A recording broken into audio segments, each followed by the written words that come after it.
In this animation, we'll take a look at the specific options offered for database sources in the settings pane.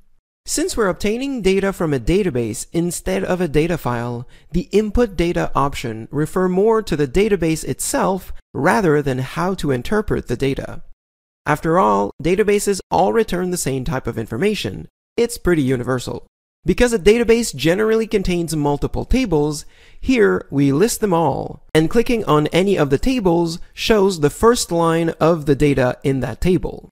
Need more power? Click on the Custom SQL button and work on your database using whatever language the database supports. If it supports stored procedures including inner joins, grouping, and sorting, all the better for you. It'll work here without a hitch. In fact, here's an example. Want to know more? There's an animation for that. Check it out in the course.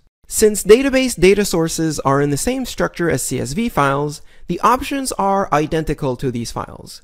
Boundaries will define how many lines appear for each source record. This can be a static number of lines, or it can be based on the content of a field changing, creating a new record when, for instance, the customer ID changes. Of course, there's also an advanced scripted option to determine boundaries, but that's beyond the scope of this animation, so there's another animation on that.